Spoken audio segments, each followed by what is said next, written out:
You're listening to Inside the Locker Room with Wimp and Barry Sanderson on Tide 100.9 in Tuscaloosa.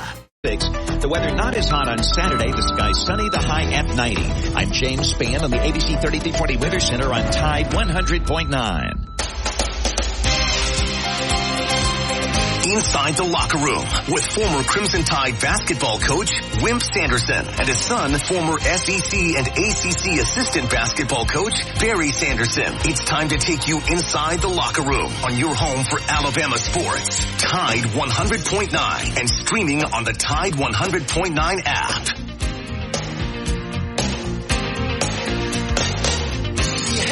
And good morning. Welcome into a Hump Day edition, the Wednesday edition of Inside the Locker Room. 205-342-9904 is the phone number if you'd like to get in with us this morning. The X account at Locker Room 109, at Barry Sanderson, at Wimp Sanderson 1.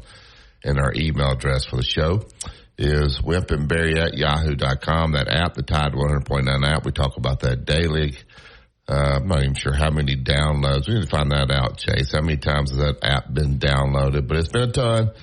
And so you'll reach all the advertisers on that app as well. But you also can listen to all the shows, get all the articles, and there's a chat box on the app that you can message us directly right here during the show. If you're not comfortable calling, you're certainly welcome to call. We want to thank Yellowwood. They make all this possible for us. Pressure-treated pine from Great Southern. I always remember, guys, if it doesn't have that yellow tag on it, you don't want it. If you're going to build the 5-star backyard, the fence, the deck, the pergola, then there's only one choice.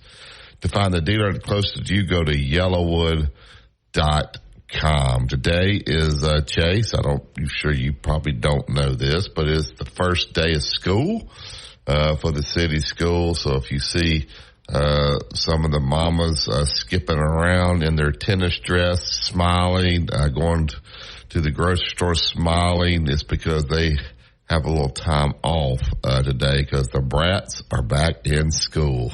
So with that being said, I'll kick it right to you, Dad. Good morning. How are you this morning? Hanging in there. Two or three controversial, but not controversial things I'll talk about at the end of this little segment. Gabby Thomas, who's very attractive on the 100 meter, very good runner. I wish I could think of the girl's name from the Netherlands. Not the one last night, but the one from the Netherlands a couple of nights ago. She's the booger bear that's the best of all of them. The United States won 122-87 against Brazil. They'll move on to the semifinals. Soccer team won. Texas running back, who's very good, Baxter kid, is going to be announced whether he's going to be able to play or not. Injury practice. White Sox finally broke their losing streak of 21 games in a row. It's unbelievable. Brown kid is Xavier Brown, who hopefully we're going to get coach on at the bottom of the hour to talk a little bit about him. It has done a little bit better than they thought. Two Hoover coaches were suspended. For those that are interested, Barry keeps up the high school stuff better than I do. And it seems to be, and I don't want to add something of the behavior on the field, so I'm not sure exactly went down there, but it's enough to suspend two of them, which is not good for the season fixing to start. I no wonder that the Big Cat Weekend, if you'll see the picture of these 5 ladies that worked for Auburn in the recruiting, you can see why the Big Cat Weekend was very, very, very successful. That's great. And Jim Harbaugh argued with people like Barry and other people. I'm on Jim Harbaugh's side. I don't think he knew it. You can call me naive, say whatever you want to say, call me old, call me whatever you want to call me. I don't think the Booger Bear knew it. Everybody else does, but I'm going to call you dumb if you say that. I'm saying that he did not. Oh, no, he had no idea. And he fired off at Barry and all the rest of these guys about it, and I think he didn't have any idea about what went on Just call me a name when you call in. Tell me No, that. he had no idea that guy was standing on the sideline over there with the Central Michigan gear on, the hat pulled down. I don't over his think eyes. he did either. He didn't say, "Where's Connor? We had a game today. Where is he? He wasn't here today. Why wasn't he here?" No, So he wouldn't know where his staff is. Barry's trying to sell his point. I don't think that happened. I think he's innocent in this particular. Where's Connor? Most of the time, I think they're guilty, as you know. Yeah, Most where's of the time Connor? Where are all these guys? I mean, they're in practice all week. I think he's innocent of this factor. Yeah, so he's innocent. But anyway, I don't know. There's a whole bunch of stuff. We'll get. I'll have two guests on tomorrow, and we're going to have Steve Skipper on tomorrow. The guy that does the painting. He's fixed to paint a big deal on Coach Saban. We'll talk about that tomorrow. And I got JC tomorrow. My favorite announcer on Friday. Oh, we had Jack Crow on Friday. Jack Crow on Friday. Okay, that's about it. But anyway, Harbaugh has fired back at everybody and said he didn't know anything about it. He's a liar. I'm with you, Jim. Yeah, well, so where were those? Where did he think those guys were on the game days when they were? Yeah, we're big on this show because they come out today and said the SEC is going to be the only place that's going to give an injury report, and we had the guy who handles the injuries report on our show yesterday, and he told us that. Plus, telling us that Alabama-Auburn game was going to be on Saturdays, both of them. So we jumped ahead of everybody in America. That's it. Yeah, the Hoover deal, players are coming out. Now, of course, this guy came from Clay Chalkville. I think they won the state championship last year in 5A. And the players are coming out in defense of the coach saying, we were soft last year and he's tougher. And we hope that the administration and the staff will allow him to stay. So you guys know, they have these huddle cameras.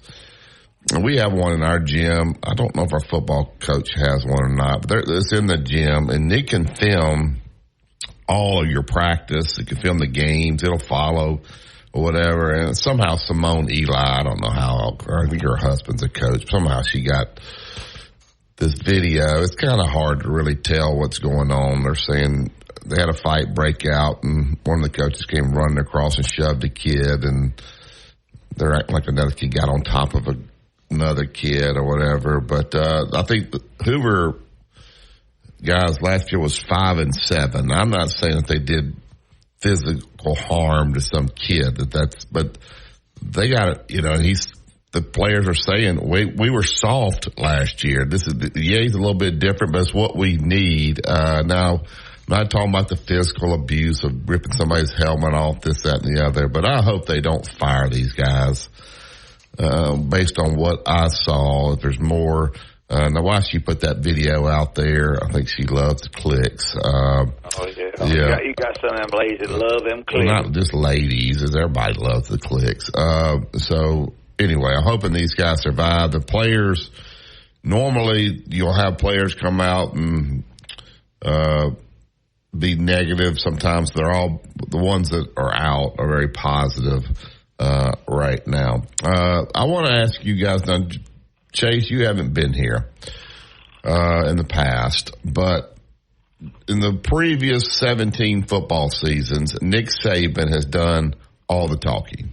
All right, so normally on a Monday he'll do a press conference. He'll do another press conference. I can't remember this time of year, but normally it's a Monday, a Wednesday, and then they do have the coaches show on Thursday. This time of year, they used to have on a Sunday, and it's usually pretty early in the year now when they were at the stadium, I believe. I might be wrong about this, but on a Sunday, they would have each coordinator get up and meet the media, and they would talk about their offense, and then that was it. You never heard from the coordinators again until maybe the SEC championship or the bowl game. Now these jokers are talking every other day. I think it's too much. It's too much information coming out now. By the time, and I know I'm probably in the minority, but by the time August the 31st comes out and we have to hear these guys talk 3 and 4 times a week, and we on these shows are overanalyzing everything these guys say, it's too much. I mean, what are these guys going to say? And is that interesting for the next 3.5 weeks before this game kicks off? I think you're going to be like when you heard from just coaching, you heard from the coordinators once, and you really had a chance to really but now it's so much. I think it's too much. Well, I tell you what happens, and sometimes there's a crossover in your sentences, and you get controversy. And what happens is these people who are looking to write something, you know how these people are. Hey, Coach A said this, but Coach B said this. Now, that will happen early. But as you go through the season and as you talk about the game and why you won or why you lost, especially, Bill Belichick and them found that he didn't want a lot of controversy about one coach saying one thing and the other coach saying something else. I think you're exactly right. I think you can overdo it. Yeah, I think they're having too much media availability. And I think the guys that are covering it, they go out there, and I think, it's allowing them to write articles, and I'm sure these guys have these pay websites are loving it. But they're even going to get tired of it here before too long. Like, it's just, at some point, let's close the doors and go to work, and we don't have to hear about crap. We'll see it on August the 31st. We'll see it when you play Georgia. But now I hear people doing these shows, and based on what somebody says, it's like I heard Kamala Harris, and then they spoke. She has said the same speech every time she gets up. Kamala Harris. She says what she's done is she's going to change. She gets in for what she believes. She's changed 15 times. Yeah, but she says the same speech about she was a prosecutor, and it's the same speech every time. So if you've heard it once, you've heard it every time. All right, anyway, that's enough of that. I don't want to get into politics, but I just but I think this: you get in the game, and one part of your offense or defense breaks down after what you have said as a coach prior to that game or that week. Coach so-and-so said all that. The way we played defensively on that, exactly. I think you're just So, if Coach DeBoer, if you're listening, at some point, just say we're going to close the doors. We'll see y'all in 2 weeks. We're going to close the door. We're going to get to work, and there's all this talking don't matter anyway. And by the time we want to hear from him every once in a while. To me, it's too much. And now you guys can call and say you're just being negative. No, I just don't. I don't know. I guess it gets overanalyzed. And so we don't need to know everything. And so I'm kind of going back to the Saban days, right? Because when you heard from him periodically and you didn't hear from the coordinators near as much, but then, man, when they talked, it was, and I'm not saying these guys don't do a good job in front of the camera, but that's just my take. 2 minute truck, they're at 1330 Martin Road East. That's where you go pick up your boxes, your packing supplies, whatever you need to make this a smooth. But where it's local, out of town, out of state, let the professionals handle it. They'll take great care of you and your stuff. 205-247-5050. It's 2 minute truck. Movers who care. Tide 100.9 traffic. Tuscaloosa traffic now from the Townsend Nissan Traffic Center. It is a quiet ride on your hump day Wednesday. We're dealing with very minimal delays in the area. Let's talk construction zones, as we've got those all over the place. McFarland Boulevard is one on both the east and westbound lanes between Jack Warner and Lurleen Wallace.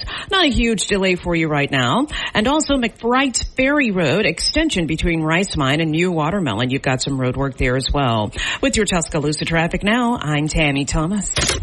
Here's what's trending on the Tuscaloosa thread. Good Wednesday morning. Some of the black customers who were insulted by a racial slur at the Nick's Original Filet House last month came to the Tuscaloosa City Council last night asking the city to take action against the owners of the iconic restaurant. They would like the business or liquor license removed from the iconic restaurant. The council condemned the incident but said experience the wow factor. Contact Shoot Masonry and Specialties at 205-887-3807 today and unleash your home's full potential. Tide 100.9 Tuscaloosa weather. A sizzling summer day today with a good supply of sunshine, the high 98. Tonight fair with the low at 74. Tomorrow and Friday, sunny both days, highs between 93 and 96. The weather not as hot on Saturday, the sky sunny, the high at 90. I'm James Spann on the ABC 3340 Weather Center on Tide 100.9. Tide 100.9. For more coverage of Alabama football, visit us at Tide100.9.com or download the free Tide 100.9 app. The Crimson Tide will not be denied.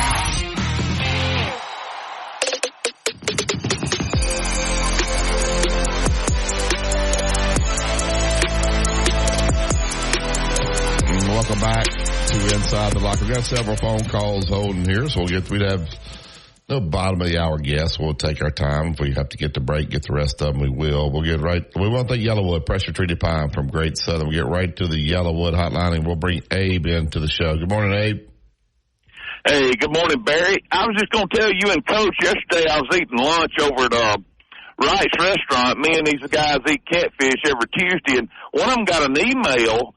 He's with the Red Elephant Club, and it said they're going to forego letting the Red Elephant Club watch that second scrimmage 2 weeks before, the first game. And, Coach Saban was as secretive as you could get, but he never stopped that. And I was just going to get – do you think that's the new coach wanting to, run his stuff, that second scrimmage and keep it secret? Or what do you think is going on with that? I've never heard of them stopping the Red Elephant Club from watching that second scrimmage. Well, I'll let Dad comment as well. Well, I think the first thing is the guy probably doesn't really know the Red Elephant Club that well. And he doesn't want to get out. He does not want to get his stuff out because they're going to have a downfield passing game. And I think it's probably the best thing. He doesn't know them. He doesn't, there are some people in the Red Elephant Club who run their mouth. Right. And it used to piss off Saban when they said, Saban would say, well, we're not putting out any stats. And then some guy with Red Elephant Club say, well, Derrick Henry had 2 touchdown runs over 50 yards. I wouldn't be a bit surprised if Nick Saban didn't tell him that. Well, I think can y'all hear me? Y'all hear me? Yes, sir. I think he's doing it his way. I don't think that's what. Now he's letting you have a lot of access to the coaches and all now. And that's something that he's done. That's not something the coach did. But he probably at Washington never let anybody come in and watch a real scrimmage. I think they're going to get down to work and they don't want distractions. And he probably sees how much attention that just their practices get from just the guys that can cover it, how much information is getting out. So I just think that's probably his way of doing it. It's worked for him, and so that's how he's going to do it. I don't blame him. I don't blame him either. We'll see it on TV one day. That's right. Thank you. Have a good day. Thank you. Good call there. All right. Can you hear me? Y'all hear me okay? All right. Get back to the Yellowwood hotline. Get Philip in. Good morning, Philip. Good morning, y'all. Well, that girl you're talking about in the Olympics, I don't know if you're talking about the same one, the one that won the 800 meters, which was just unreal to watch. Her last name was Hodgkinson, and she's from Great Britain. Okay, there was another one. You said that yesterday, and I didn't want to interrupt you and say something against what you had said because I was glad you called in about it. But there's another one. There's another girl from the Netherlands. It's a Caucasian girl that has got long legs, can cotton pick and fly. I got to pull that up. I want you to watch her because she's better than the one last night. Oh, she's unbelievable. This girl is. Did you see the 800-meter one with Hodgkinson? That was unreal. Yeah, she was great. Yeah, she was really good. But when you called in yesterday, I didn't want to get into a disagreement with you. No, that's fine. On the phone, so I left it as it was. But the girl from the Netherlands is a booger bear. I mean, she can fly. Well, I'm glad you brought it up because it gives me something to look at here a little bit. You go back and look for her. So she's in the back of the pack, and she comes in on 2 runs, and she runs right by him.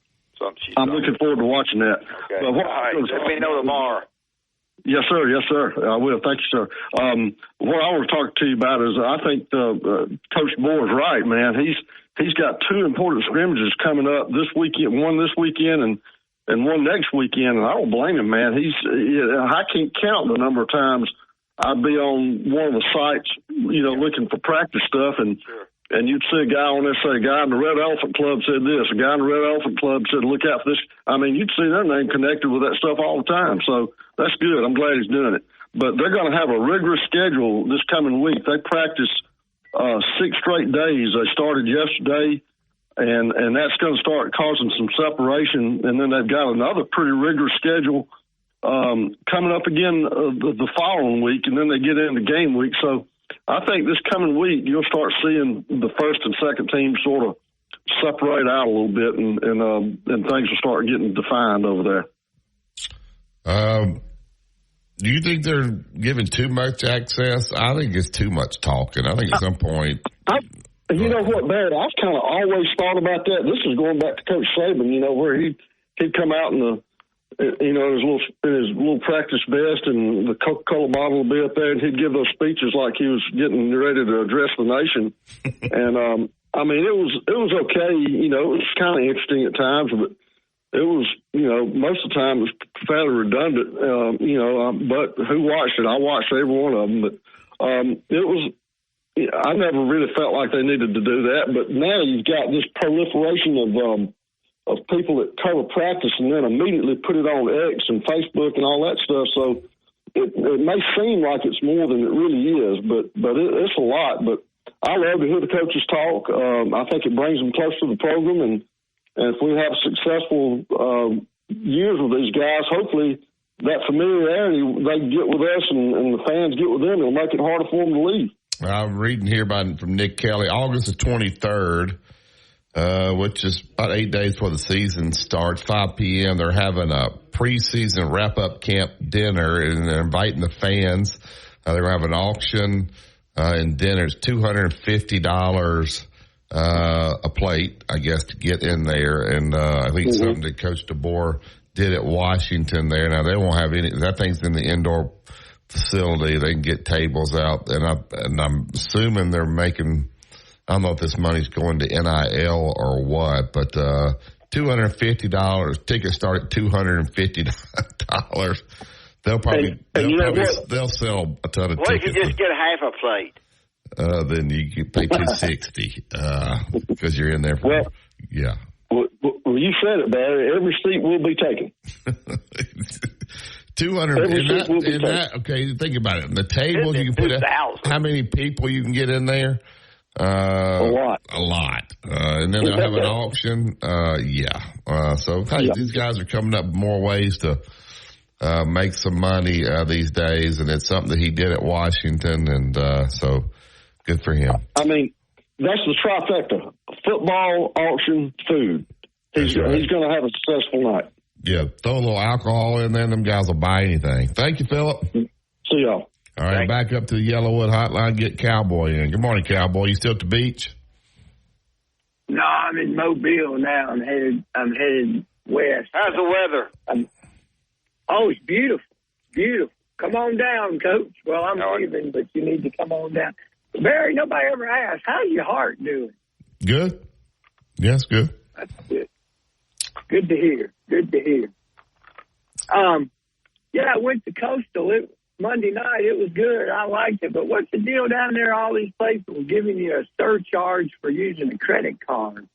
Yeah, the one everything in cash. You get cash. Your gas is cheaper if you pay for it in cash. Yeah, I know that. But Taco Casa is like that, Cowboy. If you pay cash at Taco Casa, you pay less than if you pay with the credit card. So they're finding out ways because, they charge these credit card companies. I know, Coach. Yeah, I know, Coach Barry, but the one rule order wants you to only pay with a card, a plastic debit card or card. They want to do away with cash, because if you support this Tim Waltz guy, you'll be paying with you'll be paying those extra charges because that guy, he's not for cash. I'd hate for him to be a coach of mine. Lord have mercy. That'd have been rough. Yeah, they bragged. Hey, Barry, I did see on the news last night, the Mobile station had the Hoover fight on TV. Well, it's because, like I was telling you, they have these huddle cameras in there. So those huddle cameras pick up everything that goes on. So somebody got access to their huddle camera and got in there and got that. That's not from a news station or anything like that. That came right off that huddle camera they have in those stadiums that somebody probably pulled it that wasn't supposed to. I mean, I don't know that for sure. I read what some of the players said early this morning. I hate for anything to happen to the guy. Yeah, I mean, he's just trying to. I think they had gotten, according to the players, I don't know, they had gotten kind of soft there. So I think this guy's probably pretty hard nosed. Maybe he went overboard a little bit, but he's trying to kind of create a culture in there, and so hopefully they will, they'll slap him on the wrist and let him come back. But we'll see. Yeah, I'm kind of like you on all these coaches talking. I got excitement for Coach Saban to talk on Monday and Wednesdays, every week. That kind of got me some excitement, and I wasn't worried about hearing anybody else talk. I know the coordinators talked at the beginning of summer camp. I like that, but, I just like that one voice. It sounds like everybody's got an opinion, these coaches, and like you said, somebody's going to start getting these stories. Well, he said this, everybody's just talking. I don't mind having the coordinators every once in a while, but they're it's just so much now, and people overanalyze everything they say. I think you shut the doors and say, look, we're not having any media here for a couple of weeks, so we're going to get to work. And a couple of weeks, that's be it. Well, I mean, I think you let the board talk. I'm not saying to keep the assistants from talking throughout the year. They can talk during the year, but we'd have to hear from the coordinators every week. And I don't know if they want to do it either. They probably, I don't know. It's different, but I'm not saying there's anything wrong with it. It's just going to be so much talk and hearing so much where you didn't hear quite as much in the past. You're going to be so ready for August 31st to get here because you're going to be tired of hearing all that. You're going to want to actually see this team play. Oh, yeah. Hey, my brother came down and met us, and we were going over the schedules and talking to a few people out by the pool or whatever. It looks like all these major college teams, the elite teams, their schedules designed for them to go 10-2 kind of. What do you guys think? Well, the schedules are done in advance quite a bit. You can make mistakes, and you can try to go towards that end to be darn sure that you got double-digit wins. But sometimes with the transfer portal the way it is, it changes on you fast. So sometimes that's good and sometimes that's bad. Well, it just seems like all these new leagues. Transfer portal's a killer for you now. Oh yeah, they've even got the top transfer portal guys in these Athlon magazines you're looking at. But it just seems like with this conference realignment and everything now, all these conferences that look at Penn State's schedule. You kind of look 10-2, Oregon 10-2. Yep. Maybe Texas 11-1, Georgia 11-1, Alabama 10-2. Maybe 11-1. They can't all be 10-2, 11-1 when you're playing each other, though. Georgia's got to play Texas and Alabama. I don't know. We went through a bunch of them. LSU, Ole Miss, they're from 9-3 to 10-2. Missouri might even be 9-3 to 10-2 again. Auburn, if they get through those first 5 games, you better watch out because they at least going to be 9-3 at the worst. Auburn's going to most win 8. Cowboy, before you go, will you do me a favor? Yeah. What's that? Tell Dad he's dumb for thinking that Jim Harbaugh didn't know about all that stuff at Michigan. I can't do that. You get somebody else to fall into that trap. Well, just think I'm walking out of the interview on that one. Are you thinking it? No. Do you think he's right? Who? Dad. About Harbaugh. You think he's right that Jim Harbaugh didn't know? Cowboy. I have to believe what the man says. Cowboy, you're soft. You're as soft as Tom when it comes to calling him out. That's disappointing. Have a safe. If it was really something to call him out on, I would. He's saying he didn't know anything about it. That's dumb. Call him out. Well, he skated last year on the spy thing. Well, why'd they suspend him for 6 games in last year? Well, they didn't suspend him from winning the national championship. Yeah, well, he made a mistake there. And he said he won't shut his eyes. And they're going to take that national championship from him, too. Thank you, Cowboy. Thank you. All right, Tom, keep holding here. We'll get to you when we get back from break. We've talked about the Blue Plate special coming, and just told Chuck we'd get him a little advertising even before, even though we're not doing the Blue Plate today. Chuck Norwood, RE/MAX Realty team down in Gulf Shores. If you're buying or selling, contact the Norwood team for all your Gulf Coast real estate needs. There he's got the website, chucknorwood.com. You look at the Facebook page, the Norwood team /RE/MAX of Gulf Shores. Instagram is the Norwood team, and the X account is at Chuck Bama. We look forward to the Blue Plate special. Of course, Chuck always will text us after the game and let us know whether he. Well, the problem is when you miss one, they think they get all mad at you. So I don't know whether it's. I think you were like 10-3, but we heard boy those 3. Chuck was like he let you know too when you hit him he was fired up, and when you missed him he was. It gets the job done. You just have to get in the seat. Learn more at your John Deere dealer or visit johndeere.com/GatorXUV. Inside the Locker Room with Wimp and Barry on your home for Alabama sports. Tide 100.9 and streaming on the Tide 100.9 app.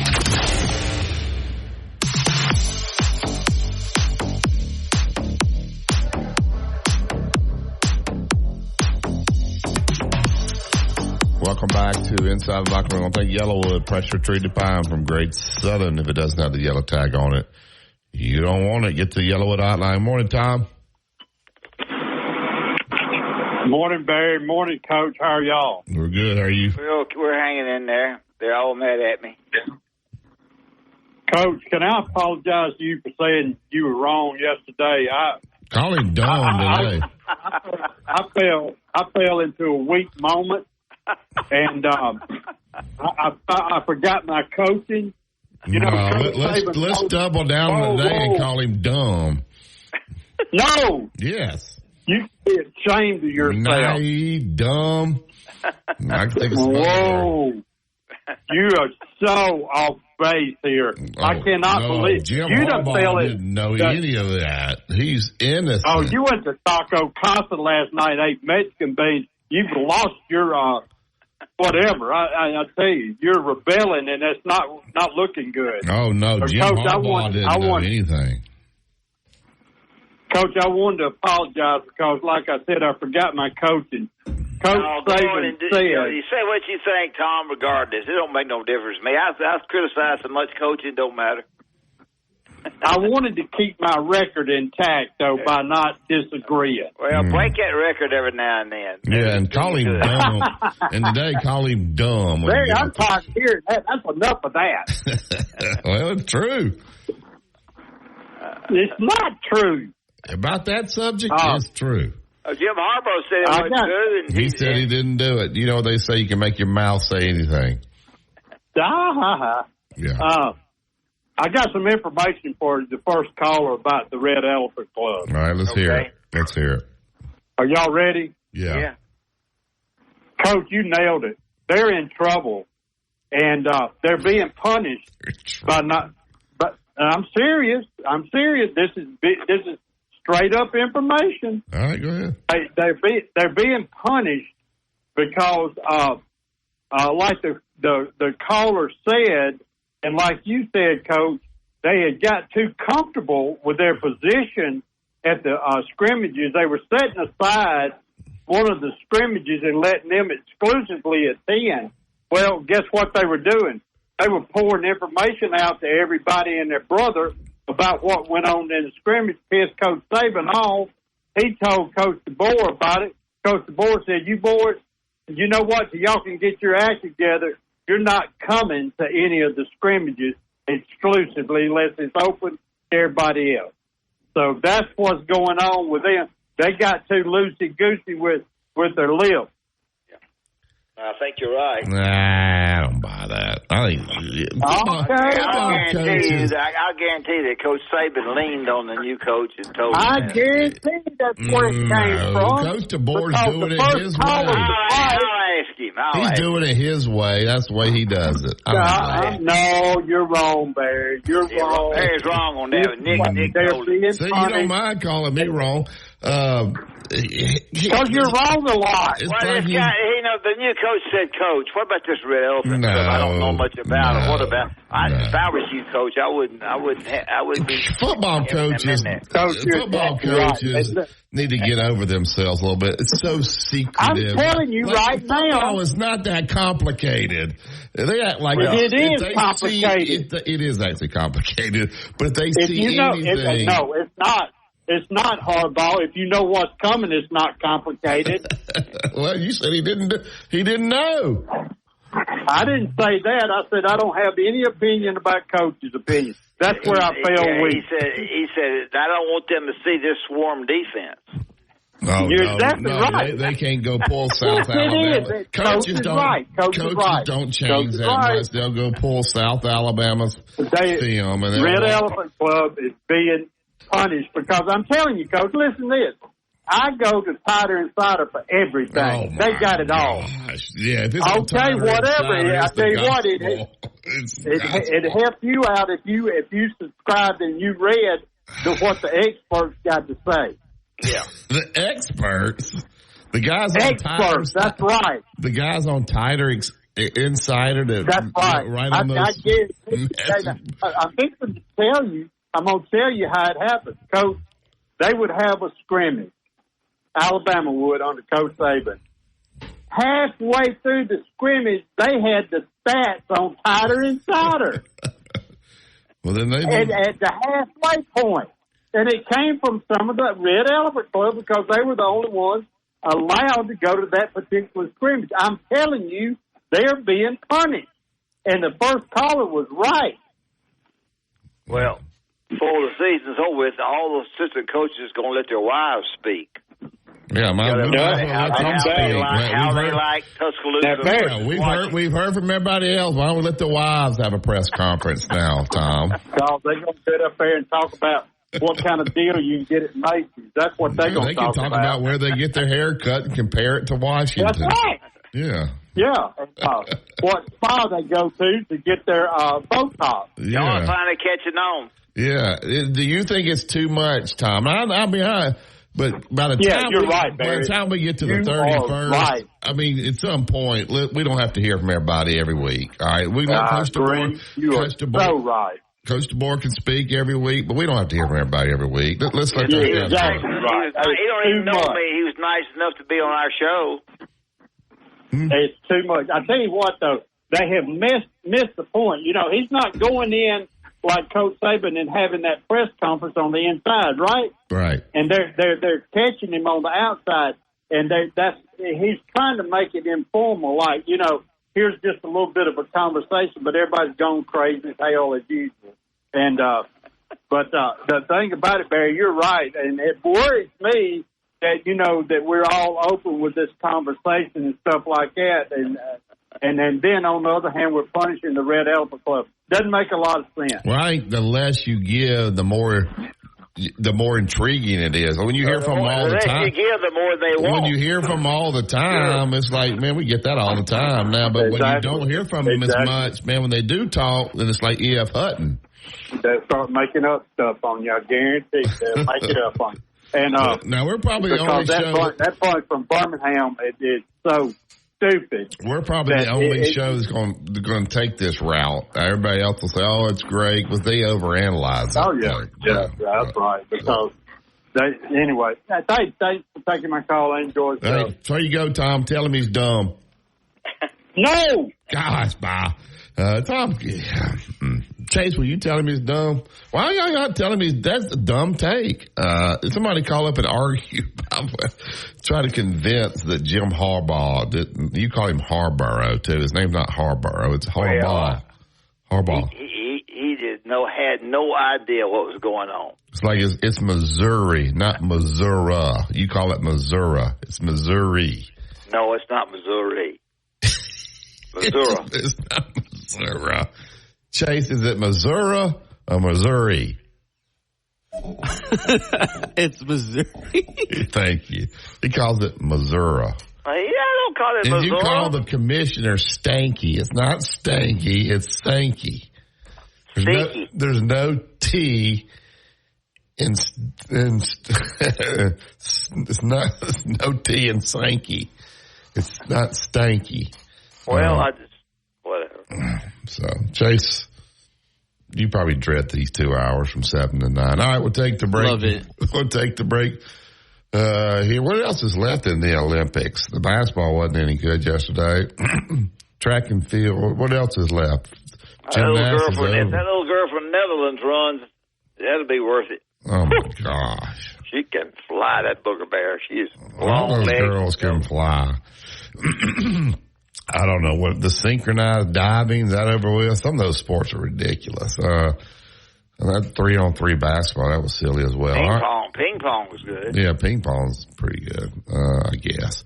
All right, we'll take the break here. Phone line's back up at 205-342-9904. If y'all don't call us, then you're going to have to hear from Kane Womack. We'll play a little bit. Actually, they asked him how much does he talk to Coach Saban. We'll find out what he said about that. This is Tide 100.9. It's the home of Alabama sports.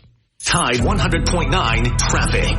Tuscaloosa traffic now from the Townsend Nissan Traffic Center. Well, we're moving right along with the purpose. We do have some slow spots here and there starting to thicken up for your hump day rush to work. If you're traveling on 2059 in that northeast direction at Joe Malisham Parkway, that's starting to tighten up just a bit.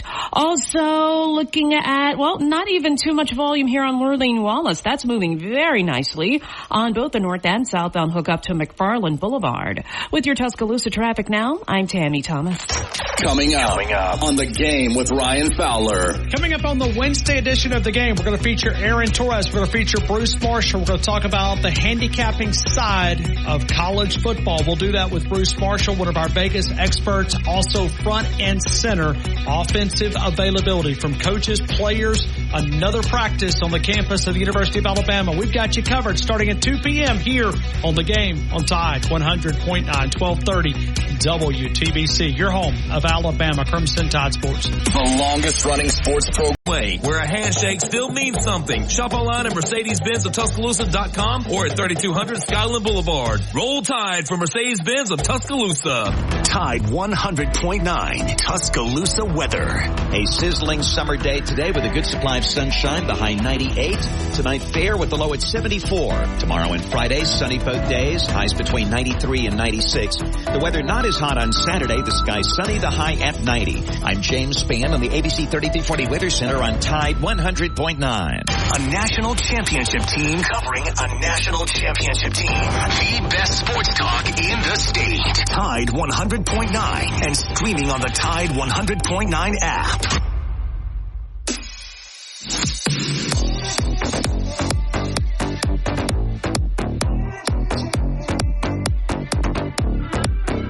Welcome back to Inside the Locker Room. Thank Yellowwood, pressure treated pine from Great Southern. You want to build it to last, there's only one choice, and that would be Yellowwood. Go to yellowwood.com to find the dealer closest to you. All right to the Yellowwood hotline. Get Jesse in. Good morning, Jesse. Hey, good morning, guys. I think one way to look at this as far as the media availability that he's letting the coaches have and stuff like that. I know there's more than one way, to get where you want to go. And I know this has been talked about, but I think as long as he is maybe, one thing that's been, and I know it's hard to even have a criticism even over the last 2 or 3 years with the success that we've had, but maybe I know after the Tennessee game, that we lost in Knoxville a couple of years ago, he said he felt like our team was almost stressed out before the game, afraid of making mistakes.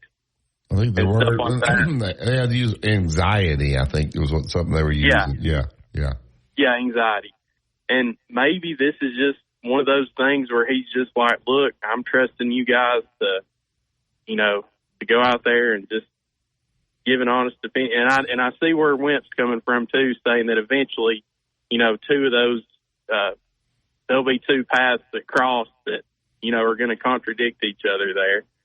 But I think it just kind of goes along with the new new culture in the building.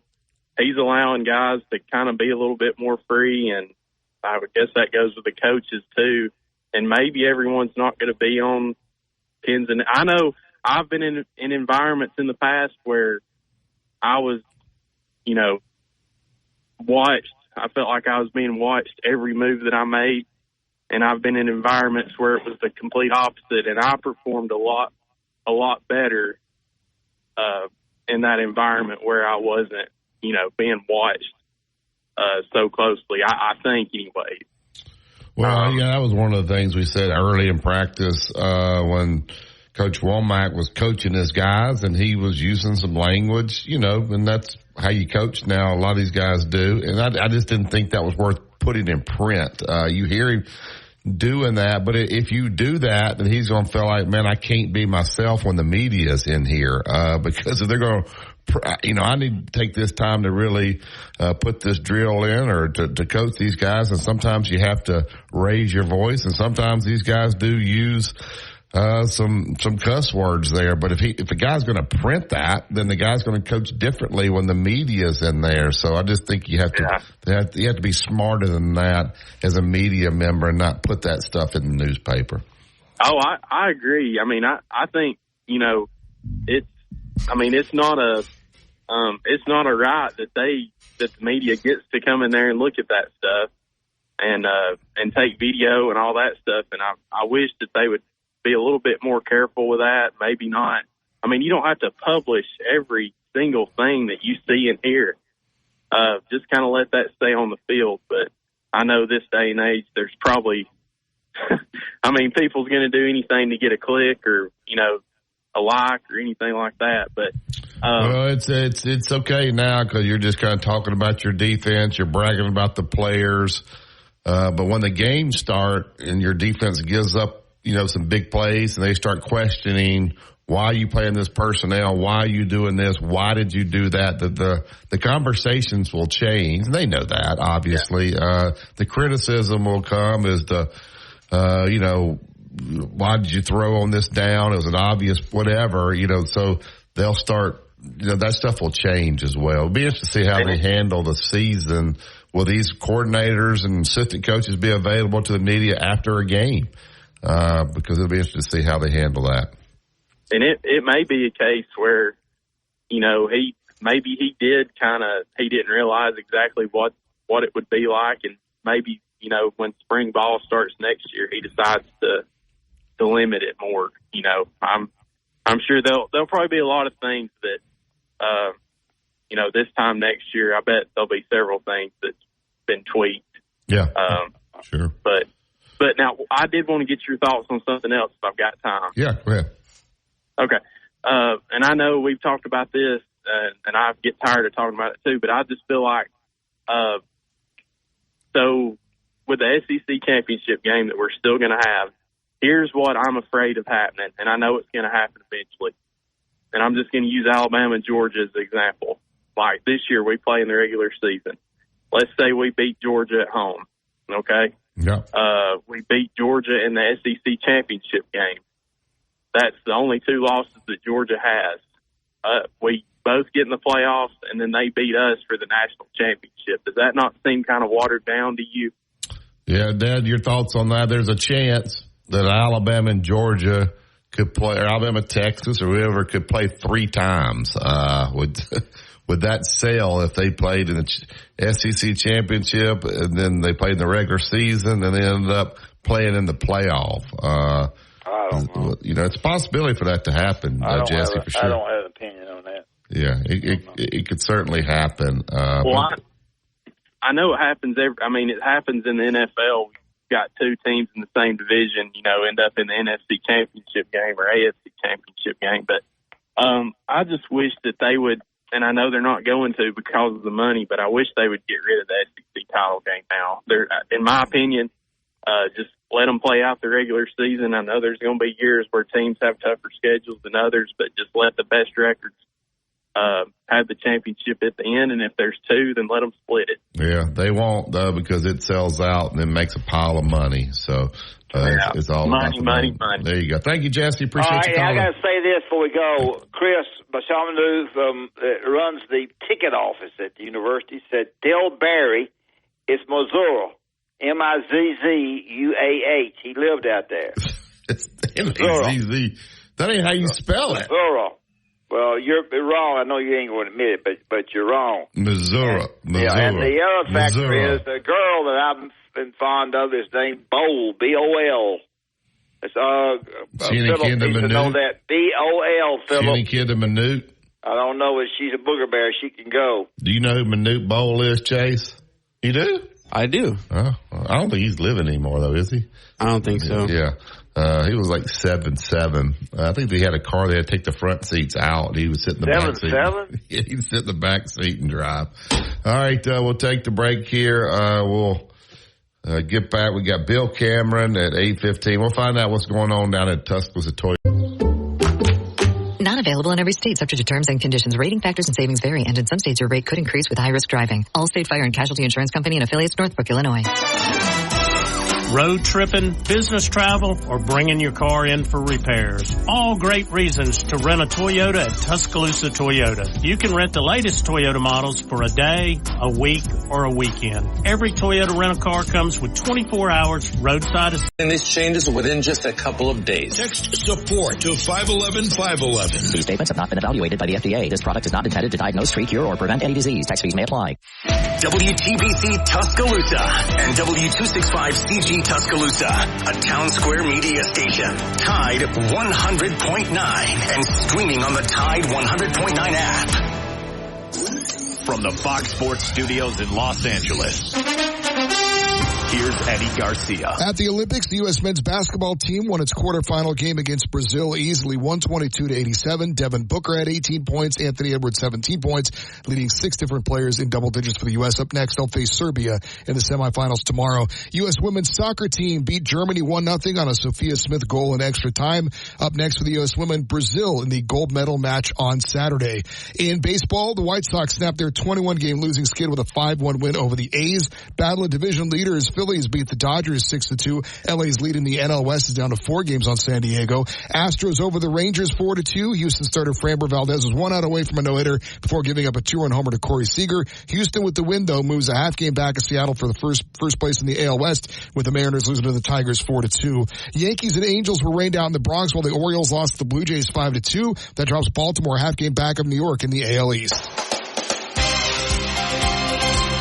Inside the locker room with former Crimson Tide basketball coach Wimp Sanderson and his son, former SEC and ACC assistant basketball coach Barry Sanderson. It's time to take you inside the locker room on your home for Alabama sports. Tide 100.9 and streaming on the Tide 100.9 app.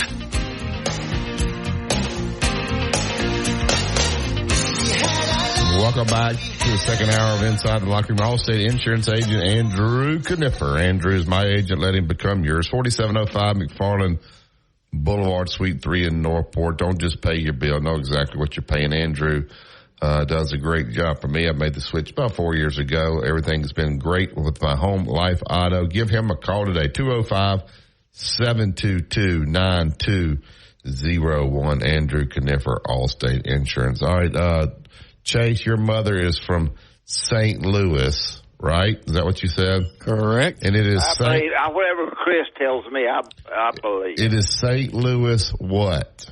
Missouri. It's not St. Louis, Missouri. So, Chris, if you think it's Missouri, you're wrong, just like you won't get any tickets because he runs that ticket office like a I don't know what. Does he? Oh yeah. Chris, do not do his hard tickets this year. Make his tickets digital. All right, get to the Allstate Insurance Hotline and bring Justin in. Justin, before we talk about Tuscaloosa Toyota, have you been listening to the show this morning? Crap, no, he ain't been listening. He'll say he has, but he ain't been listening. You been listening, Justin? No. I have not been listening this morning. Okay, good. Now, do you think that Jim Harbaugh knew anything about what was going on with the illegal sign stealing deal? And do you think he knew about it? He don't even know about it. Hey, Justin knows everything. You do think he knew everything. So if someone 100%. said he knew absolutely nothing about that, that would be a dumb take, correct? 100%. All right, you just called it that dumb. I appreciate it. All right, the boss man always knows what's going on. There you go. Well, you would be dumb if you said that he didn't know. So we just got that clear. Well, I think you would you'll be dumb. turning your head the other way. You just told Dad he was dumb because he says that Jim Harborough, as he calls you go into a meeting and they've got all this fancy stuff and know all this stuff. Yeah, you don't think the question? How do you know all this? Yeah, that's why we got to get. Where was Connor today? We played Michigan State. He doesn't. Where was he today? Jim Harbaugh didn't know anything about it. Hey, Barry, for some reason I think you're not going to change his mind. No, and then the callers, they won't call him dumb. I've been trying to get, so I had to. Because they know I'm smart. Yeah, and is it Missouri? Maybe they want to call him. Look, maybe they want to call him naive, but they just don't want to call him dumb. Is it Missouri or Missouri? One thing about it, I ain't naive. Is it Missouri? I guess it depends on where you live. I've always said Missouri. Yeah, if you're trying to be like a lady that carries a purse with a dog in it, you say it's Missouri. Yeah, you try to be all yeah. I believe the person that lived out there, he runs the ticket office in Alabama, and I believe everything he says. You don't live in Missouri anymore. All right, Justin, let's talk relationships. All right, you and I got a good relationship. Yeah. But more importantly, my mother-in-law has a good relationship with you based on her husband, God bless him, who passed away several years ago. But they've always done business at Tuscaloosa Toyota. And so relationships are good. Now, if things don't go well, you genuinely don't go back, or maybe sometimes you'll go back and give them another chance, but that's never not gone well. So relationship business is great. Obviously you guys are doing a great job. I know you sold Comer a 4Runner, a nice one. He's got a nicer car than me, a nice 4Runner there. But just talk about relationships and how important that is for you guys there at Tuscaloosa Toyota. Yeah, we just do a lot of research and stuff about customer service, and I'll tell you this, I don't know if y'all talk about this on your show and y'all's experiences out in public, but customer service is at an all-time low. Mm-hmm. Dealing people that are in any type of business or whatever, and I'm not saying every business has poor customer service, that's not what I'm saying, but on the average, 5-star service is not what you get at places now. Customer service is lacking. And that's one of the biggest things that we try to stay out in front of, and it's greeting the customer at the front door. It's our website. People visit us at our website first. It's not, I went and just looked at our website and then compared it to others. It's unbelievable. I mean, these guys are on top of it, and it's also not just getting on the radio and doing ads and saying we're the number one. We're the number one. No, you're not. It's actually the proof's in the pudding. And it's in the pudding, Barry, by what I tell you, every Wednesday. Why do we sell 300 and something cars a month? It's because of the greeting the customer. It's because of the website. It's a whole team involved in making that process correct. It's relationships, and it's people coming back to you because of the way you treat them, the way you provide for them in service.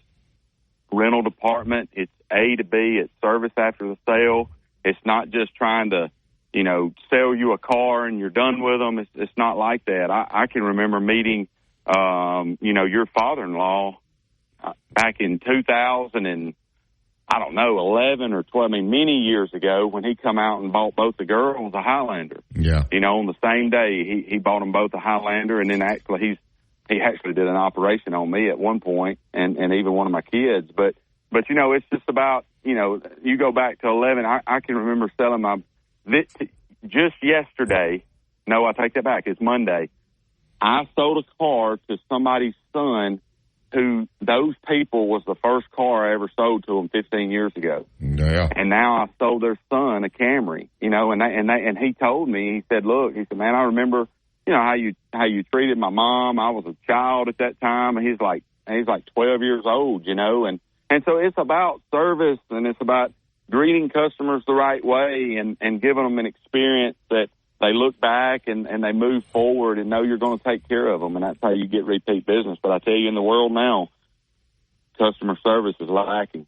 And it is. You're right. Customer service is there. But you also got to have a great product. So if you have the great customer service, and then you combine that with a great product. Now, you can have a great product, sometimes have bad customer service, and the guys just say, I ain't dealing with them, man. I'm going somewhere else. But you guys got a great product to sell there as well. So just talk a little bit about the Toyotas and how many of you guys sold this month so far, Justin?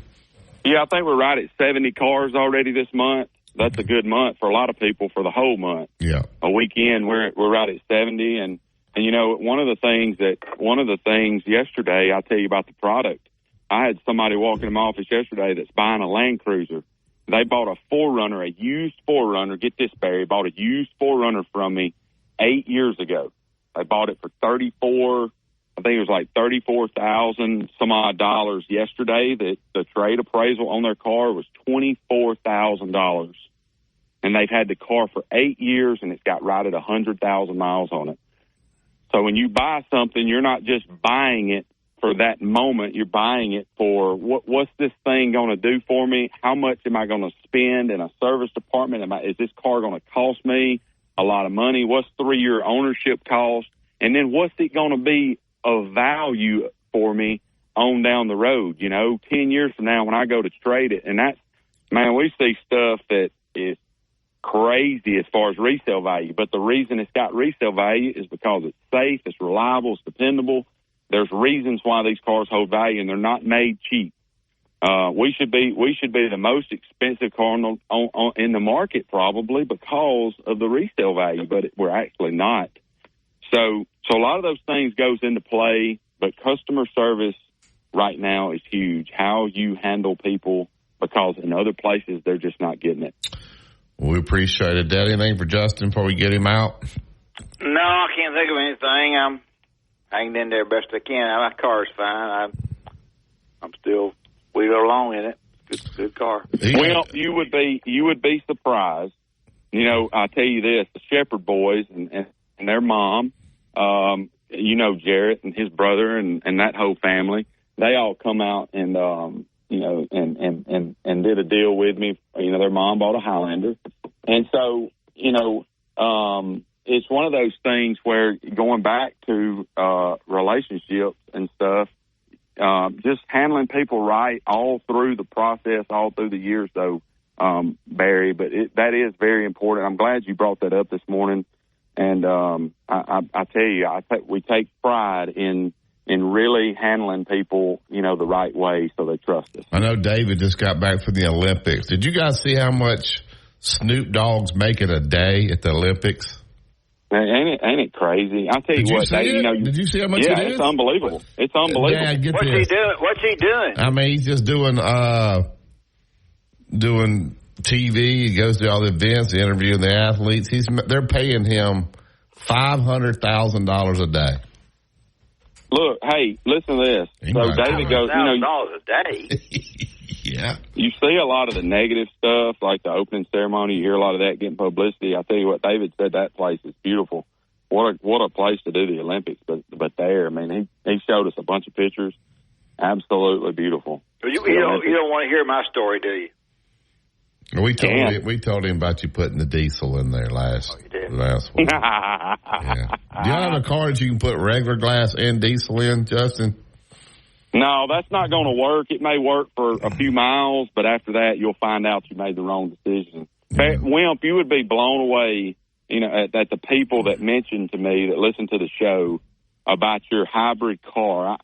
We talk about Toyota's doing hybrid technologies. Unbelievable. I want to get a free one then. You should. Hybrid technology is unbelievable. Any hybrid has a 10-year 150. No, nothing has a 10-year 150. those hybrid cars have a 10-year warranty. You would be blown away how many people bring up. Time my deal's over with, I'll be in the ground. Look, somebody said the other day to me, I was delivering a car, and they said, I remember you saying that. I remember you talking or hearing on Wimp and them show about him leaving his car running, and I was showing them from their phone how now they can crank their car. Like, I was actually telling Jarrett Shepard, Trenton's mom, I was telling her, you know, she could be in Coleman Coliseum. They sit, I don't know, 15 rows behind you, Wimp, or so. I said, you can crank your car up in December when it's freezing cold, right before the buzzard sounds, let your car be running, so by the time you get to your car, it's warmed up and ready to go. Yeah, don't be dealing with Jarrett. Deal with his brother. Don't deal with Jarrett. Well, I understand, but I have Jarrett's wife. And I left mine running for that reason. I wanted the air conditioning. All right, we got to get the break here because we got to get. But I just got a question, and Justin, you got 30 seconds to answer it. All right, if you go over 30 seconds, I'm hanging up on you. All right. We're getting app messages about you now. With Justin from Toyota, how does a leasing vehicle work? What happens if you go over the allotted mileage? Right, we need to well, it's no different. Listen, you need. I can explain, next Wednesday we need to talk about this, but it's no different than if you go over if you have too many miles. I mean, it's trade value. So if you go over miles on Toyotas listen to this. Toyotas get traded in, not turned in, because they have resale value. So you don't have to worry about the miles on most of our products because you're going to trade it in. You're not going to turn it in. If he leases it and goes over whatever you allot him for the whatever it is. But he can still trade that car in or sell that car. If he goes over on the miles, it's like 18 cents a mile. But most of our products hold value, so you're trading it in, not turning it in. So you don't pay a penalty when you trade it in. And most of our products you trade in, you don't turn it in at the end of the lease. But I can explain in further detail next Wednesday. I gave you a little extra time today because you told him that Jim Harbaugh knew about it and you called him dumb. So you got a little extra time today for that, Justin. So. Hey, shout out to the Shepherd boys today for coming and doing business with me last week. Thank you, Justin. Hey, take care, guys. All right, there's Justin Trotuck's toy. I hope you fix the contract. All right, let's get to the break, and then we'll bring in Bill Cameron. Auburn is hot on the recruiting trail. Did they get that quarterback that was going to Notre Dame? They get him? I don't know. We'll find out from Bill. You listen to Tide 100.9. It's the home of Alabama sports.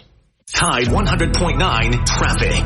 Tuscaloosa traffic now from the Townsend Nissan Traffic Center. Found a little trouble on McFarland Boulevard now on the eastbound lanes just before Shelley Hughes Road. It's actually right here at Springer Road and Elrod. You want to watch out for that accident. It's got a lane down. Traffic's just a little slow moving as you try to maneuver around that. Otherwise, in the rest of you can shop online at TuscaloosaCDJR.com. At Tuscaloosa Chrysler Jeep Dodge Ram, you pick it out and we'll work it out. Roll Tide. Serving part-time in the Army National Guard has led to a lot of firsts for me. It paid for me to be the first person in my family to go to school. That education got me to the first day at my dream job, which I can still hold while I serve part-time.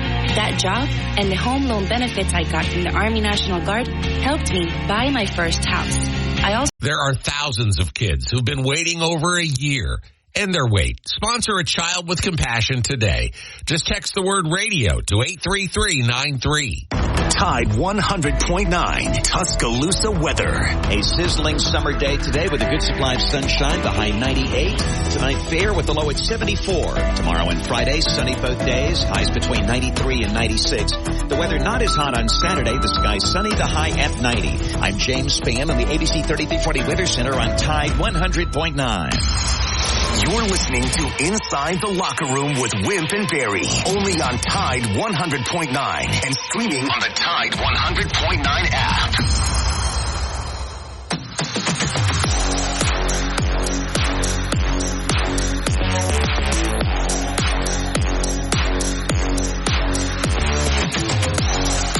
Welcome back to Inside the Locker Room. I get right to the Yellowwood Hotline. ESPN 106.7 The Drive down in Auburn. Opelika joins us every Wednesday. Bill Cameron. Good morning, Bill. Good morning, gentlemen. How are you doing? Good. Bill, I saw those 5 ladies that are involved with Big Cat Weekend. Wow, woo. I would imagine to each prospect they said, honey, when you get here, here's my phone number. Give me a call. Oh, yeah. There ain't no doubt. There ain't no cotton-picking doubt about that. The coach is smart. That's what they do. Well, I'll tell you what. If you're going to have a good recruiting organization, you'd better have every possible advantage that you can. And there's no doubt Hugh Freeze is very serious about recruiting. So he used these girls to help show them around on the weekend. I reckon. Well, I tell you what. You know what they've had a really good group. My son was one of the hosts back in the day when they had Tigerettes, and they have quite a few folks that have been involved in recruiting since they were students that have moved up that really plan pretty much almost every second of every recruit's visit. I mean, you've got to keep them entertained and have something scheduled for them to do, and it sure doesn't hurt if it's pleasant company. Yeah. I tell you what happens too, Bill, in this world we're in. I'm just kidding, playing with it now. Is that you have a really good visit, and you decide to go somewhere else. And when you go somewhere else with a transfer rule, this is not as good as where on that visit I had at Auburn. And so the transfer rule comes into play. It not necessarily Auburn, anywhere.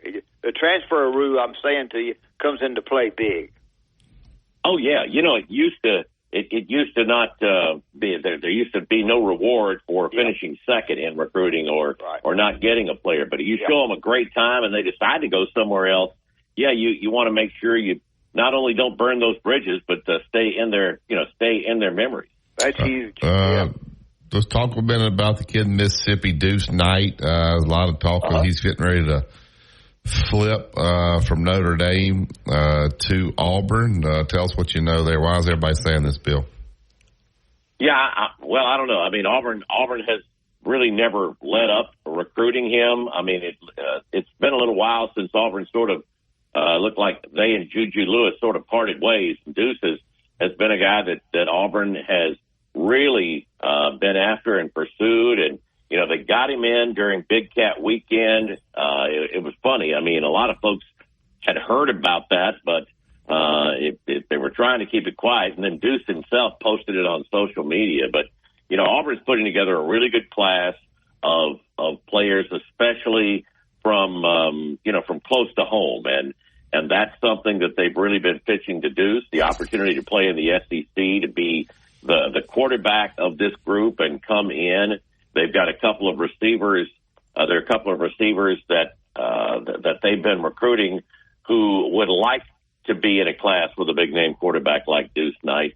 He really sort of fits what Hugh wants to run. I mean, he's an RPO kind of guy. He's by at least one service the top dual threat quarterback in the country. Big youngster at 6'4", 6'5", and about 215, and can really move. A lefty quarterback that Auburn doesn't have a quarterback in this upcoming class. So, I mean, that's the thing. They're pitching him and pitching in the SEC. So we'll see. I think Auburn feels pretty good about this, but he's still, right now at least, committed to Notre Dame. Jared Smith, the kid from Thompson, 5-star edge rusher, committed to Auburn, which Alabama fans they're getting some grief or giving some grief about Auburn getting so many guys. Of course, they're saying we're going national. And Dad and I are saying, well, I understand you're going national, but eventually those relationships are going to dry up a little bit. And if you keep getting these Alabama kids, then they know all the other kids in the state. So they've got the ball rolling there for them right now. Tell us about the latest commitment, Jared Smith. Yeah, Jared's a big, quick twitch guy at 6'6", and boy, he looks like he's got the frame to play it probably 260 or so. He's about 230, 235 right now. The Auburn had a little bit of an advantage over Caleb DeBoer since Caleb, didn't have all the relationships with the state coaches and players. I mean, obviously there are a couple of guys on the staff that really do. And we talked about it a little last week. I sure can't blame him for taking advantage of some of the relationships he has. And he's reeled in thus far a very highly touted class that that includes, quite a few players from the West Coast. We've talked about it a good bit on the air as well. I mean, long term, Alabama can't afford to let Auburn just, take what they want from in-state, and I doubt that will be the case. But this is a situation where Auburn had a bit of an advantage. They have taken advantage of that, and right now both schools look like they have very good classes. But Auburn would be thrilled if they could, get the bulk of their signing classes each year within a, say 5 or 6 hour drive. Yeah. Strength of schedule, Auburn is, I think, 12, Alabama 9. That doesn't mean anything at all. It's just people talking and trying to write something. 5 straight home games. And we talked a little bit about this previously with you. That last game of those 5, I think, is Oklahoma. I don't have it in front of me, so I may be wrong. But it's going to be, for them to win the 8 or 9 games that they're looking to win. That's a little bit big and a little bit unusual. You might want to comment to our listeners about that. Oh yeah. I mean, it is, and it's something that I don't think you'd want to do every year. And of course, Auburn doesn't set all the conference games, but they do set the non-conference games. Right. It's a situation where when you're trying to make a step from, it's been, let's face it, 3 bad seasons for Auburn the last 3 years. You want to make that step to the next level and be showing that you're headed in the right direction toward contending for playoff spots. You'll take something like this because the opportunity to play in front of the home crowd and play there at Jordan-Hare Stadium, but it sort of puts a little pressure on them in one way, in that everybody's looking at that Oklahoma game, number 5. They absolutely can't afford to slip up against Cal or Arkansas in games 2 or 4, or that really becomes a must win. But Auburn should be talented enough. I mean, we've been able to get in and watch some of the practices. Matter of fact, get another opportunity a little later on this morning, and this is as good looking. Now we'll see. They just put the pads on, but it's as good looking a team as we've seen in at least 5 years here at Auburn, probably a little longer. We'll talk with Bill Cameron. Bill, how does Hugh Freeze handle letting the media in? Here in Tuscaloosa, things have changed a lot. They're giving the media a lot of access in there to watch 20 minutes of practice. They're providing coordinators right now, I think once a week, maybe twice a week. So we're hearing from a lot.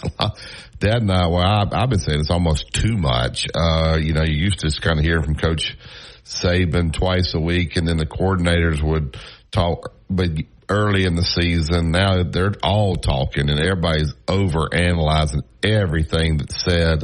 How does Hugh Freeze do it down there? The access to the media, and who all does he let talk? How much? How does that work? Yeah, it's pretty similar. It's something that really was a bit of a shock last year when we were able to get in and in the preseason, and thus far this year, just about every day of practice, we're able to go in and watch for at least a segment or two.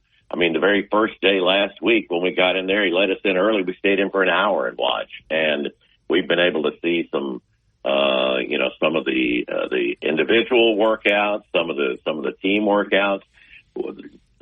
This Saturday, we're allowed into practice this Saturday, and Saturday is usually the day that you're going to see some scrimmage work. So it's been quite different for us as well. We've got all the offensive coaches today. We're going to get all the defensive coaches. We got coordinators last year. We're going to get them again this year. So it's something. Hugh's philosophy is, you know what my style is. You know what my offense is. Just coming into practice, as long as the media doesn't record while they're doing their 11 on 11, he doesn't seem to have a problem with it, because he figures, other teams know what he's going to do. They just don't know when he's going to call whatever. So it is quite the change, and man, what a change obviously throughout the state, because we're used to over the last, 15 years, there hadn't been much access at all. Was Brian Harsin even trying when he was there? I think he was trying. I think he was just in so much over his head, and he's a guy that was very proud when he came in and thought he'd be able to, coach up guys. I just think he didn't have any idea of what it takes as far as talent wise and what you have to do in the Southeastern Conference. Did y'all, both of y'all, this question, did y'all see Texas A&M's head football coach? He told the media, do not ask us any more about last year. And basically saying, hey, none of the coaches were here last year. Last year is behind us. We're moving on to this year. Stop asking about last year. Do you like that approach, Bill and Dad?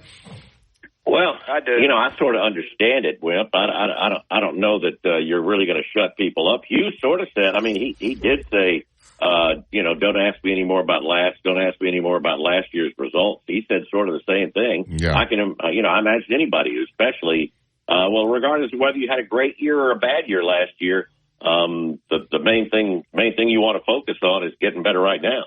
Dad, your thoughts on him saying, I don't want to talk about last year's over. We have nothing that doesn't have any impact on this team, which I think is accurate.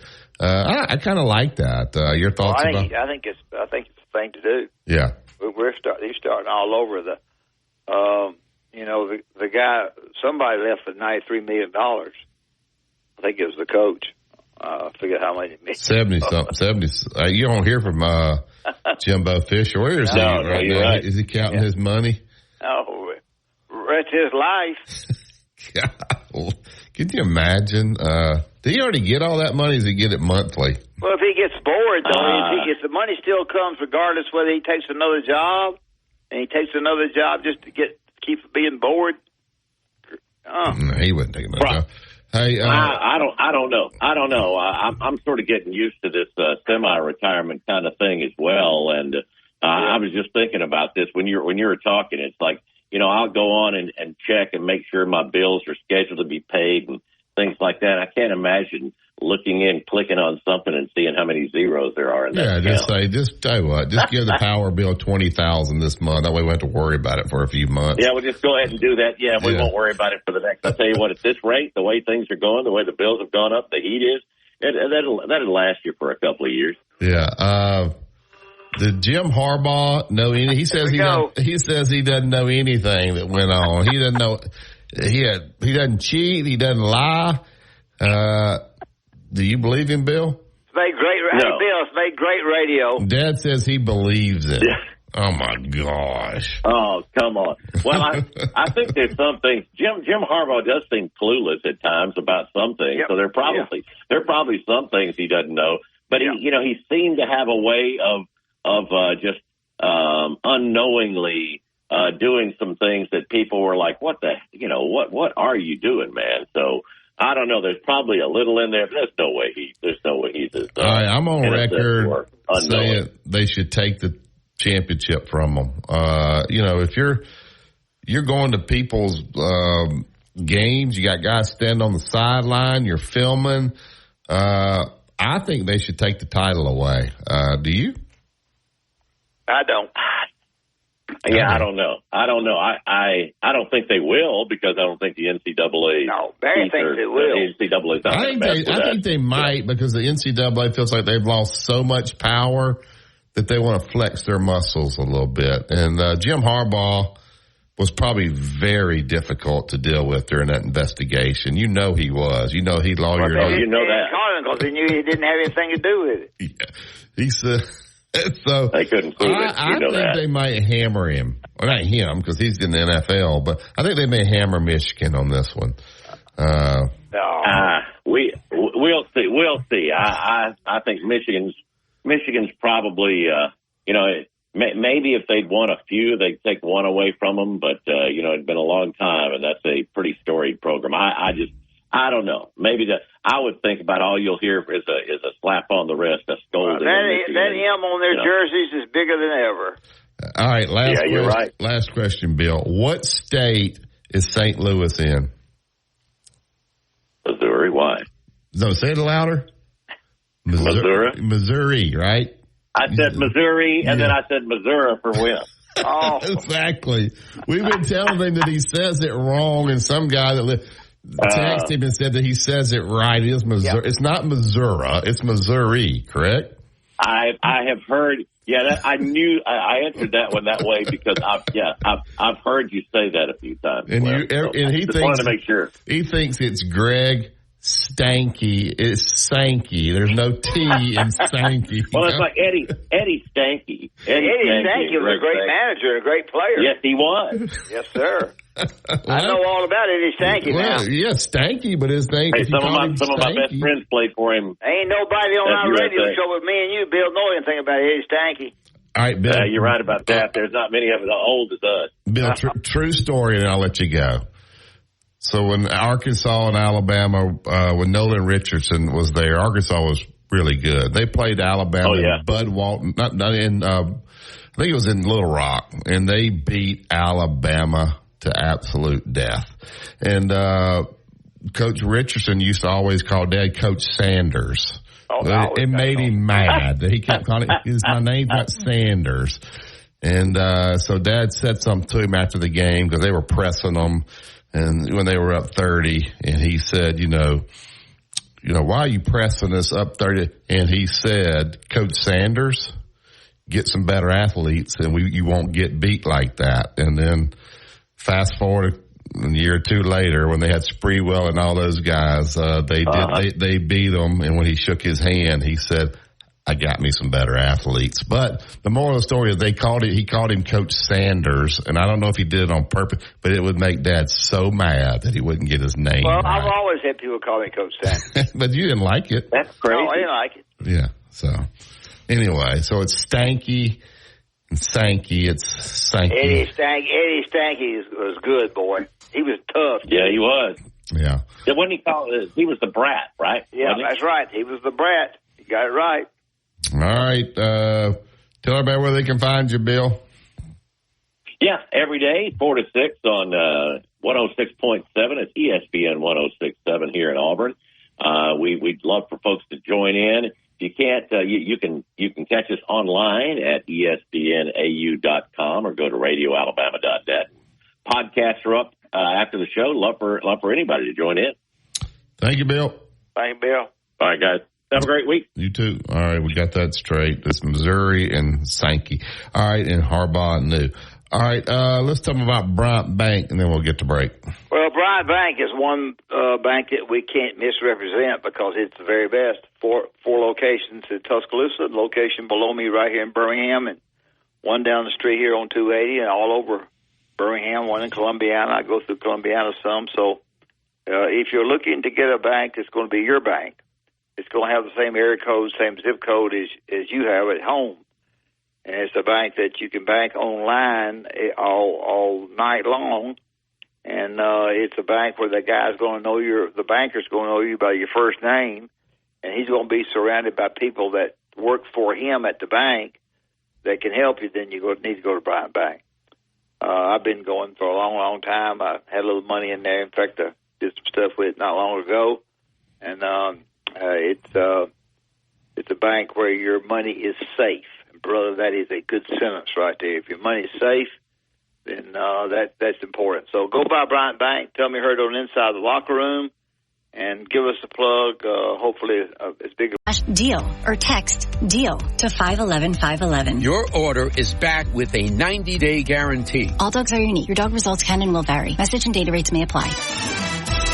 Road tripping, business travel, or bringing your car in for repairs. All great reasons to rent a Toyota at Tuscaloosa Toyota. You can rent the latest Toyota models for a day, a week, or a weekend. Every Toyota rental-car comes with 24 hours roadside assistance and is backed by an entire team of people you know and trust. Rent a Toyota and let's go places. Reserving yours is a breeze at TuscaloosaToyota.com. Roll Tide, the best sports talk, period. Your home for Alabama sports. Tide 100.9 and streaming on the Tide 100.9 app.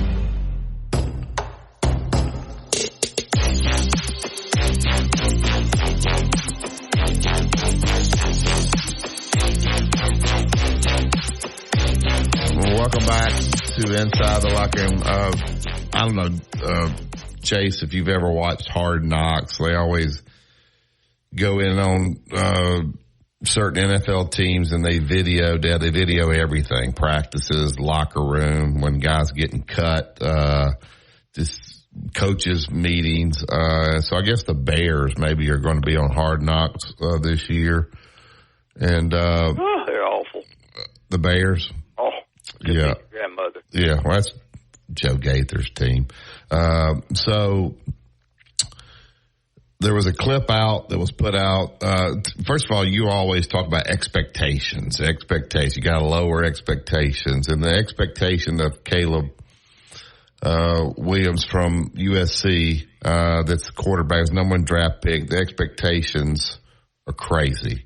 And Nick Saban, I guess he was there meeting with the head coach from Chicago Bears, and they put a clip out of him talking to the head coach about the quarterback's expectations. I'm going to play this, and I want you to tell me if Nick Saban is right about what he tells the Bears coach about the expectation of this quarterback. Go ahead, Chase. Who is the quarterback? Here's my theory on why NFL quarterbacks fail at such a dramatic rate. To me, expectations are a killer. This kid's got so much media, so much hype, so much expectation on doing well. And he has to develop so quickly to meet the expectations that everybody has for him. It's almost impossible. The expectations are a killer. But yet, to use your word, development is the key for him. You know, like Peyton Manning threw 28 interceptions when he was a rookie. He was the most in the history of ball. Manning looks to throw, tipped in, intercepted. It's unbelievable. Hit the nail on it. But it didn't affect him. It's like the scoreboard. The scoreboard don't mean anything until the game's over. All right, did he talk about the scoreboard? Doesn't mean anything. You just kind of play each play. But Peyton Manning threw 28 interceptions his first year, but coach says he didn't affect. But he's talking about Caleb Williams is the guy from Southern Cal. He's the number 1 pick. The expectation is that he's going to come in and be great. And Nick Saban saying that's a killer for him. Well, every sentence has to be I thought. I thought this, I thought that, or it'll be they said.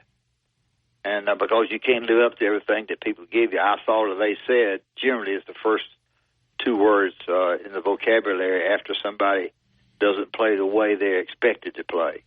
The expectation factor is for him to be a team that leads them to the, I don't know necessarily national championship, but leads them to a great team and be in the 12 and all that kind of stuff. And it could happen, it might not happen. So it puts cotton picking much pressure on a kid who, especially a kid who reads it.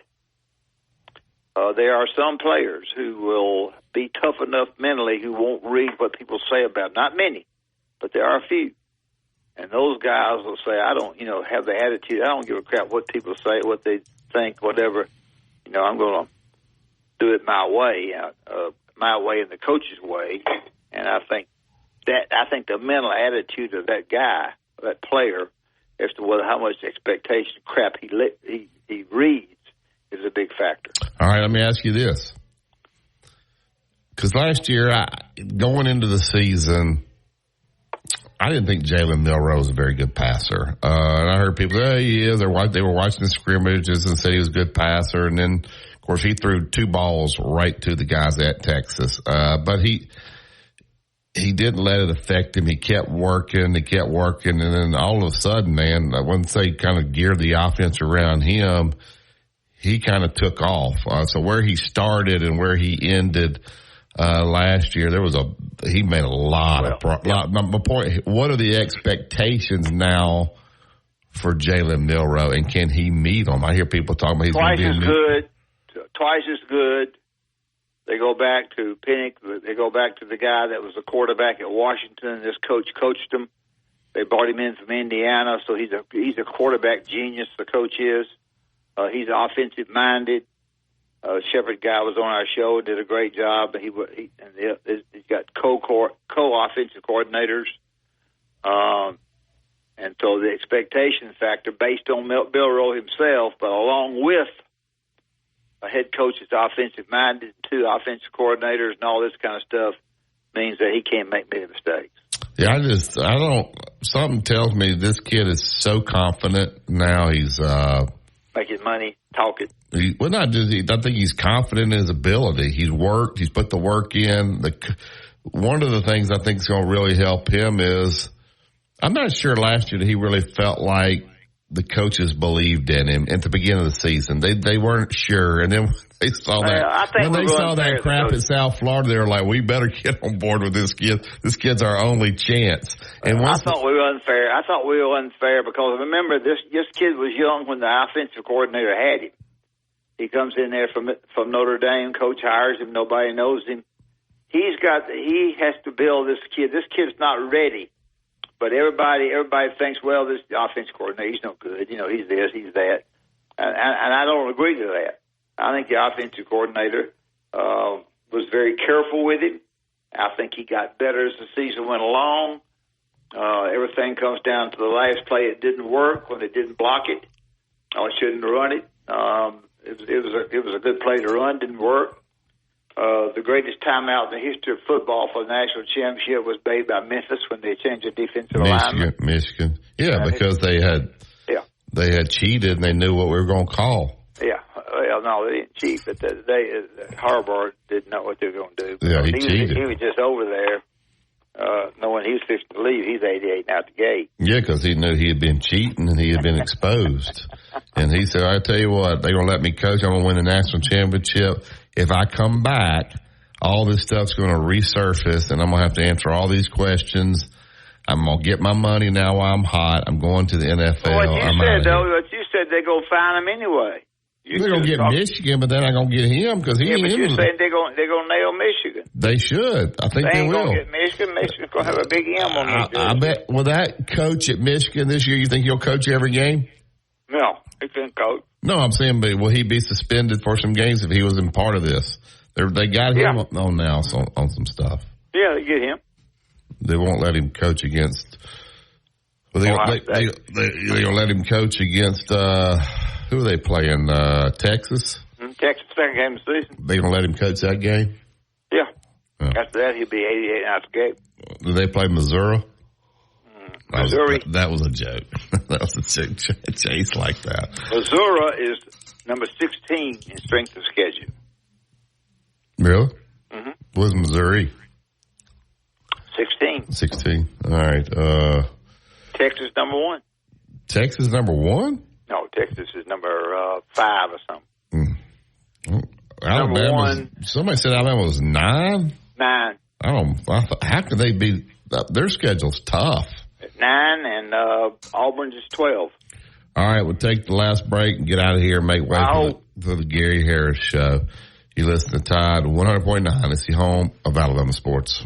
Tide 100.9 traffic. Tuscaloosa traffic now from the Townsend Nissan Traffic Center. Still looking at a fender bender on McFarland eastbound just before Shelley Hughes Road, right at Springer Road. Now you do have this accident. Lane down traffic's a little slow, but it keeps moving. And speaking of keeping it moving, Lurleen Wallace is doing a fine job at that. Now you have small intersection delays on the northbound hookup to McFarland Boulevard, but that's about all you have to worry about there. With your Tuscaloosa traffic now, I'm Tammy Thomas. Coming up on The Game with Ryan Fowler. Coming up on the Wednesday edition of The Game, we're going to feature Aaron Torres. We're going to feature Bruce Marshall. We're going to talk about the handicapping side of college football. We'll do that with Bruce Marshall, one of our Vegas experts, also front and center offensive availability from coaches, players, another practice on the campus of the University of Alabama. We've got you covered starting at 2 p.m. here on The Game on Tide 100.9, 1230 WTBC, your home of Alabama Crimson Tide Sports. The longest running sports program. You by Fincher and Osmond. Fincher and Osmond carries artisan created diamonds, and trust us, they are bigger than you expect. Visit www.fincherandosmond.com. Tide 100.9 Tuscaloosa weather. A sizzling summer day today with a good supply of sunshine, the high 98. Tonight fair with the low at 74. Tomorrow and Friday, sunny both days, highs between 93 and 96. The weather not as hot on Saturday, the sky sunny, the high at 90. I'm James Spann on the ABC 3320 Weather Center on Tide 100.9. Two-time state champion and two-time NIT champion, Barry Sanderson breaks down the latest in sports on Inside the Locker Room on Tide 100.9.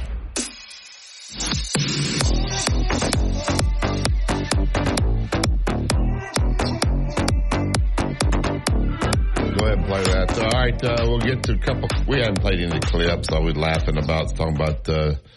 We think there's too much media access. But I want to hear not about things maybe everybody's going to overanalyze, but they asked him what stood out since coming to Tuscaloosa. I was curious what he had to say about that. I hadn't even heard it. So, Chase, let's hear what he said about that. Well, I think, I never spent time in Tuscaloosa. I mean, other than coming in for a game, right, going to the stadium and unfortunately getting my butt whooped and going home, right? So, it'll be nice to be on the other sideline moving forward. But, I think, the town is beautiful. I didn't realize it, right? All the water that's around here and, you got the river and you got Lake Tuscaloosa, all that stuff is really nice. I think one of the things that I didn't expect, and didn't realize, is, how giving Coach Saban and how good he's been to me, to have that relationship, to be able to draw things upon, his experience, and it has really lessened the learning curve for me. And it was something that I didn't necessarily expect or anticipate, but I've been really appreciative of how open Coach Saban has been. Didn't play the next clip. Sark. No, that's Kane Womack. Play the last clip here, and then we'll get out. I'll let Dad comment on how much he talks to Coach Saban.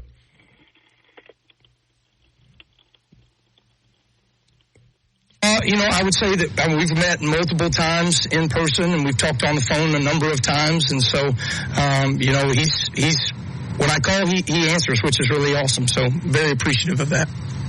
All right, just very careful there, not to, we talk, but not to elaborate. And that's, I don't think they want to. Well, the defense is going to be different than what they've been doing, and he probably wanted to know a little bit about personnel. I don't know how much he wanted to know about schemes, and I think personnel is something he really wanted to know about. Yeah. All right, tomorrow's show, we'll have Steve Skipper on. He's doing a new print for Coach Saban, or of Coach Saban, not for him. We'll talk to him. We'll have our normal conversation with JC. We always love visiting with JC. We'll go around the SEC with JC. The guru just walked in the building. In case you can't, when he walks in, it just kind of feels different up here when he was like Coach Saban walking in the building. So the guru is here, ready to go. You listen to Tide 100.9 and 1230 AM WTBC. It's the home of Alabama sports. Have a great day, everybody.